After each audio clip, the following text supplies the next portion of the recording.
And the second reason is probably still in school. But what I wanted to look at is the text, the children's text, My Shoes and I by René Colato-Lainez. And what I've decided to do, or have been looking at, is the narrative theory standpoint of it. Dr. Anciso mentioned earlier in her talk this relationship between the ideal reader and the implied author. And what I've tried to do is take a look at how the idea of an ideal reader or an implied author is complicated when you have to deal with issues of oration in a text. So I'm just going to go and kind of just let you all know how it all began. Now, my 4-year-old son Sam and I were reading his bedtime stories. It's tradition, and he really won't go to bed if you don't read it to him. And we began reading René Colato-Lainez's My Shoes and I, now which is a migratory story of a young boy from El Salvador who attempts to meet up with his mother in the United States. And what was really interesting is that as I was reading this text to him, I started noticing that Samuel and I started recognizing the intermittent uses of particular things, like automatopoeia, Spanish words, repetitions, and rhyme schemes. Now, as I continued to read the story, Samuel, who was at the time in the beginning stages of textual language acquisition, reading a text and being able to engage with it, side words and things like that, he began finishing repeated lines for me and seemed completely engaged in the text. So I started wondering, like, why am I reading this if you're reading it too? You know? Now, I challenged him a little bit. I asked him if he was reading the lines for me or if he could understand the text on the page. What he said was, look, I'm just saying what you have already said and are saying again. Now, what really struck me about that was the end of that phrase, what you're saying again. Now, what impressed me about that response was that rather unintentionally I realized that the author, Colato-Lainez, had created through his text a carefully crafted structure that I, through my vocalization of the text, was projecting onto my son. Now, Sam, in turn, used my rendition of the text as a guide that allowed him to move into the projected realm of the story and thus become its ideal reader. The child who comes up to you and says, read this book again, read this book again.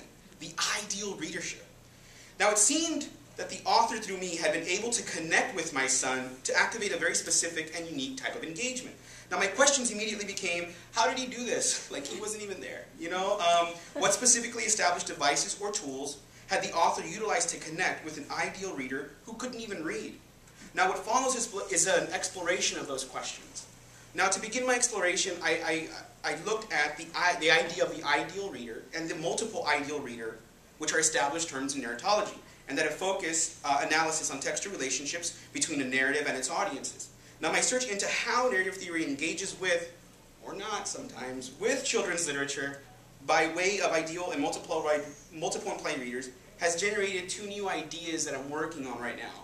Now, the first idea is what I would call the ideal reader projectability, which I would define as the deliberate use of text within a narrative that accounts for an oral reading delivery method. The author is accounting on the oration of the book. And the way they do that is they construct language to be used as a critical conduit between both the text and its readers.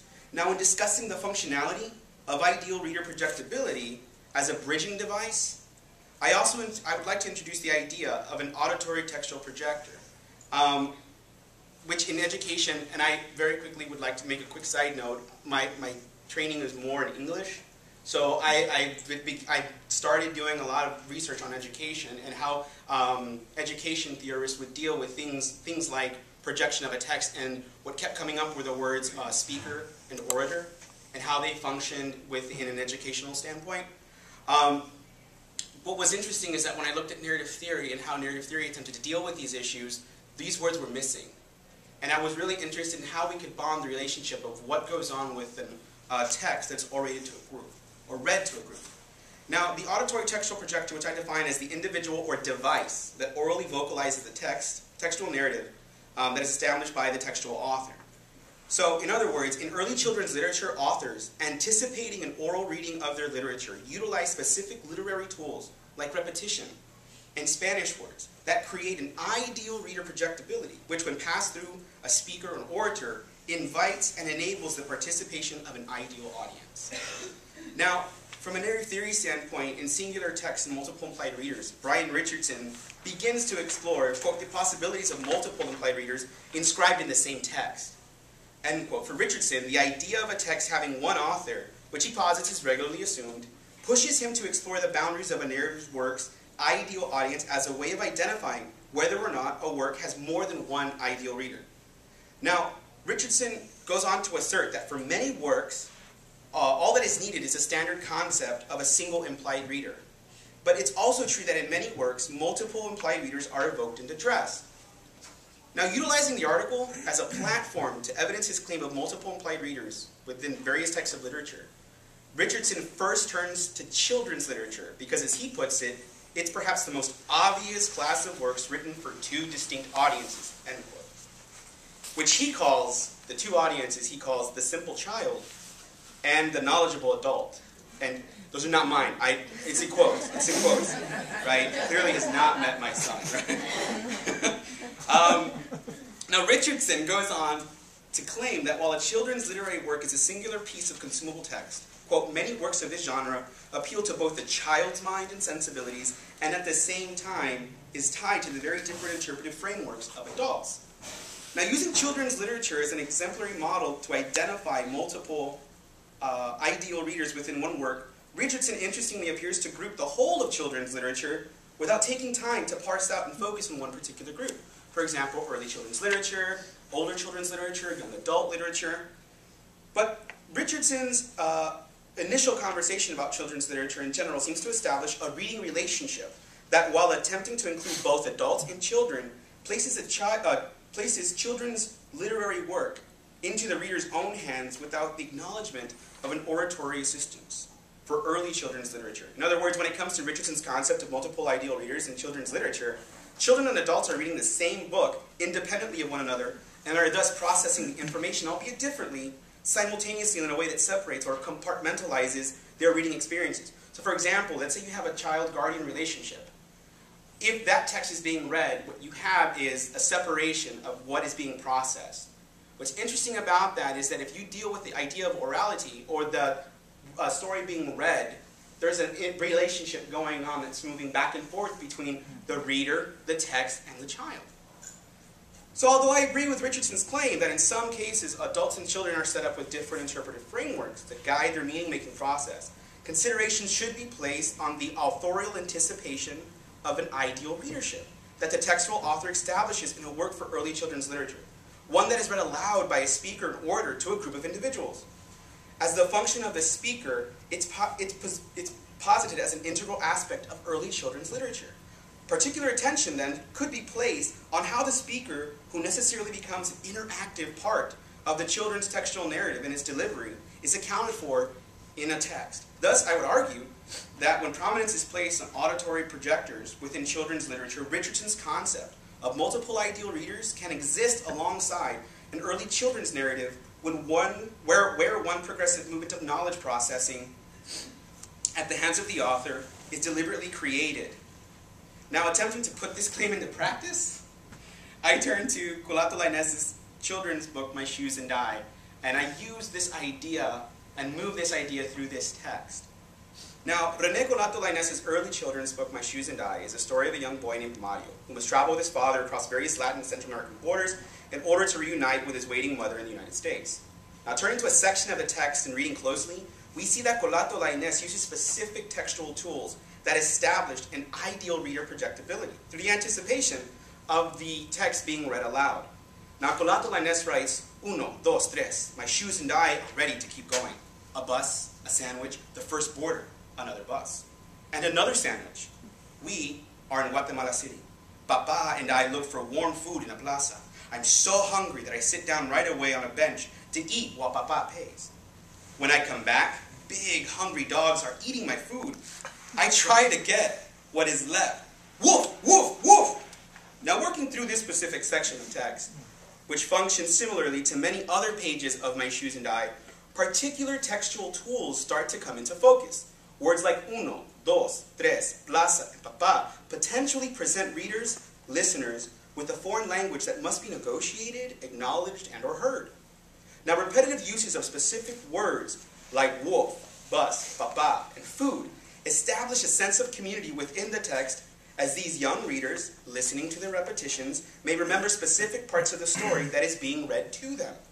Now, aside from repetition, Colato La Inés also deliberately uses the onomatopoetic word wolf as a literary tool as well. Now, claiming that Colato La Inés works to incorporate literary tools like automatopoeia, repetition, and foreign language into the text, further analysis of such tools as textual devices exposes elements of ideal reader projectability, if they are seen as literary tools that account for their projection. In other words, if these tools are seen as deliberate moves by the author that anticipate this being read out loud. So, repetition has been described as a device necessary for continuity and clarity. The repetition in my shoes and I is a device that serves as an accounting for an auditory textual projector. Colato La Inés' decision to repeat words like papa, bus, food, and wolf is a deliberate move to establish a level of continuity and clarity with the text that we projected onto an audience. For children who are yet unable to read early children's literature, hearing the continuous uses of a particular word like papa or sana sana colita de rana highlights how Colato La Inés has chosen to deliberately write a graspable element of continuity while placing a clear significance on Spanish language words. That are listened to deliberately and are passed through the orator or the auditory textual projector.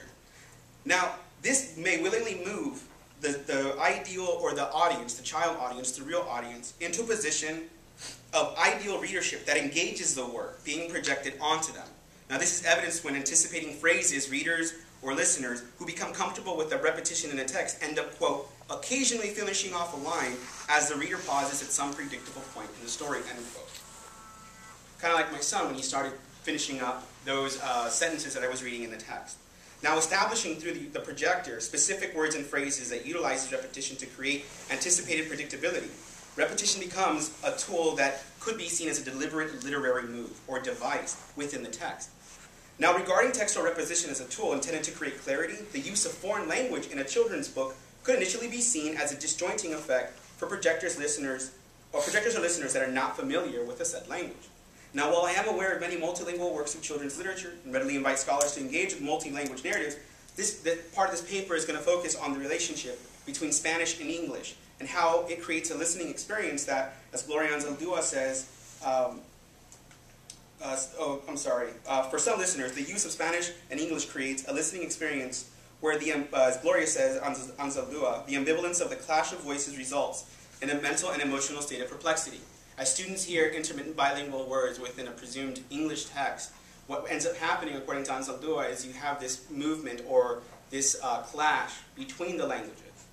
That may muddle a sense of clarity that listeners may be attempting to connect with. Likewise, Arturo Islas, in a conference paper published in Critical Fictions, acknowledges that when Spanish and English language exist on the same page, the reading or listening experience inherently creates a space where listeners are presented with, quote, two very compelling and different ways of looking at the world and its people, end quote.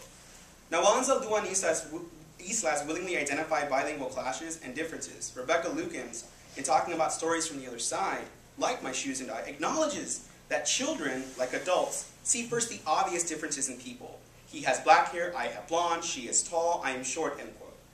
But, however, Lukens goes on to claim that, quote, for some of these outward physical traits, children will shift their attention to more subtle differences, like names, pets, and games, differences we all expect and look for. Which kind of goes with the idea that if we were to see or to hear Spanish language words, there's an idea of difference that students would pick up on, early child readers would pick up on. So deliberately writing a foreign language into My Shoes and I, Colato La Inés has created a space for awareness of difference for early child listeners who are attempting to connect with the text via language as a way of identifying with the text. Interestingly, moving listeners along language borders has also functions as a simulation of the borders within the narrative Mario must go through, i.e. from El Salvador to the U.S. by way of Guatemala and Mexico, and highlights the almost double existence Islas and Anzaldúa discuss in their respective works. When readers and listeners are placed, as Isla puts it, in a very different setting through language, they, like Mario, must journey through various borders, which Anzaldúa defines as a vague and undetermined place created by the emotional residue of an unnatural boundary. Now, as the auditory textual projector reads the sentences, sana sana colita de rana, I say to them, I smiled at my shoes. Papa shares his carne asada with me, end quote. Readers and listeners are invited into a textual narrative space that is in a constant state of transition between English and Spanish, As Mario fights his way through various spaces of transition, auditory textual projectors that read and invite real readers into an ideal readership present linguistic spaces of movement and transition through the repetitive use of Spanish that readers and listeners who are familiar with Spanish will have to pass through, who are unfamiliar with Spanish, will have to pass through as well as they attempt to understand the textual narrative presented in My Shoes and I. Thank you.